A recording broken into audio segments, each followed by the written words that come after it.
Cricket ইতিহাসের সবচেয়ে বড় বিতর্কের জন্ম দিয়েছে এবারের বিপিএল। ক্রিকেটারদের পারিশ্রমিক নিয়ে এক দুর্বার রাজশাহী যে পরিমাণ জল ঘোলা করেছে তাতে বাংলাদেশ ক্রিকেট বোর্ডের ভাবমূর্তি ভালোভাবেই নষ্ট হয়েছে। বিপিএলের দুর্নামের খাতা আরও ভারী হয়েছে গতকাল রংপুর আর রাজশাহীর ম্যাচ দিয়ে। পারিশ্রমিক পরিশোধ না করায় গতকাল ম্যাচ বয়কট করেছে দুর্বার রাজশাহীর বিদেশি ক্রিকেটাররা। ফলে টুর্নামেন্টের ইতিহাসে প্রথমবারের মতো কোনো ফ্র্যাঞ্চাইজি বিদেশি ক্রিকেটার ছাড়াই ম্যাচ খেলেছে। বিশেষ বিবেচনায় বিদেশি ক্রিকেটার ছাড়াই রাজশাহীকে মাঠে নামতে দিলেও এবার নড়েচড়ে বসেছে বিসিবি। ফ্র্যাঞ্চাইজিটির ন্যাক্কারজনক কর্মকাণ্ডে রীতিমতো বিব্রত দেশের ক্রিকেটের নিয়ন্ত্রক সংস্থা। বিপিএলে খেলোয়াড়দের পারিশ্রমিক পরিশোধের তালবাহানার কারণে ফ্র্যাঞ্চাইজিটির কর্তৃপক্ষের বিরুদ্ধে আইনি ব্যবস্থা নেওয়ার কথা জানিয়েছেন বিসিবির মিডিয়া কমিটির চেয়ারম্যান ইফতেখার আহমেদ মিঠু। কোয়েশ্চেন নাই যে ভাবমূর্তি নষ্ট হচ্ছে না, সেই জন্যই তো আমরা এত কনসার্ন। আমার কথাটা বলছেন, আমরাও তো ছেড়ে দিচ্ছি না। প্লেয়ারদের পেমেন্ট বলেন, বিদেশিদের পেমেন্ট বলেন, অন্যান্য পেমেন্ট বলেন, এটা তো একজন লোক কন্ট্রাক্টের আগেনস্টে, এটা একটা কন্ট্রাক্ট আছে, they are not maintaining the contract. So আমরা এখন কন্ট্রাক্ট অনুযায়ী যে যা করার সেটা করব। চট্টগ্রাম পর্বের শুরুতে দুর্বার রাজশাহীর খেলোয়াড়দের পারিশ্রমিক বকেয়া রাখার বিষয়টি সামনে আসে। বকেয়া পারিশ্রমিক পরিশোধের দাবিতে অনুশীলন বয়কট করেছিল ফ্র্যাঞ্চাইজিটির বিদেশি ক্রিকেটাররা।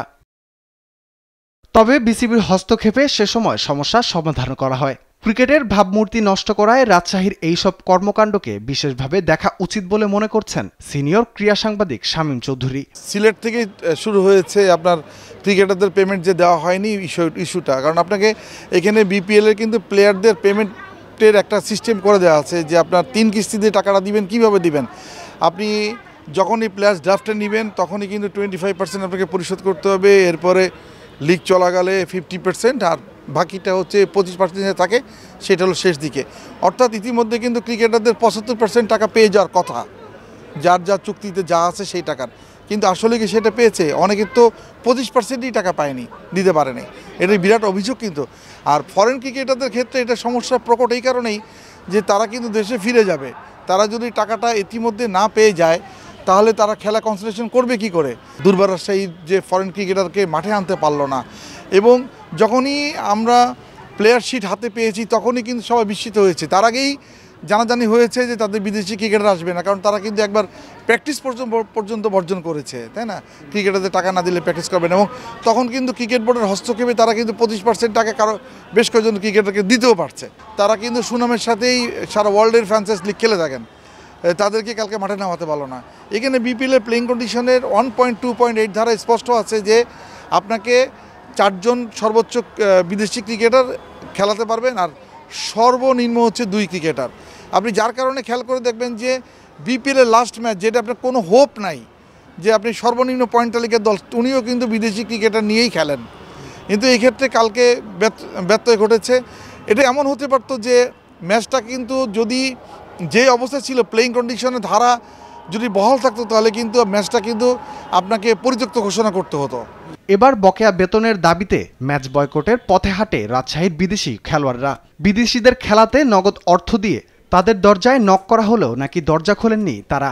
দেশি খেলোয়াড়দের অবশ্য দেয়া হয় চেক। শেষ পর্যন্ত বিসিবি বিশেষ বিবেচনায় রাজশাহীকে বিদেশি খেলোয়াড় ছাড়াই ম্যাচ খেলার অনুমতি দেয়। এই বিষয়টিকেও নেতিবাচকভাবে দেখছেন শামীম।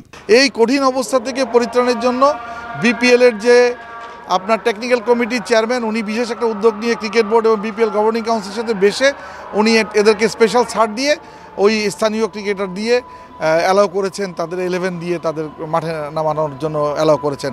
এটা কিন্তু প্লেইং কন্ডিশন টোটালি ভায়োলেট করা হয়েছে।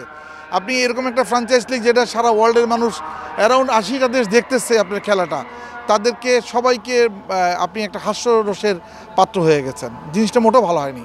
রাফিউল ইসলাম রাতুল, দেশ টিভি, ঢাকা।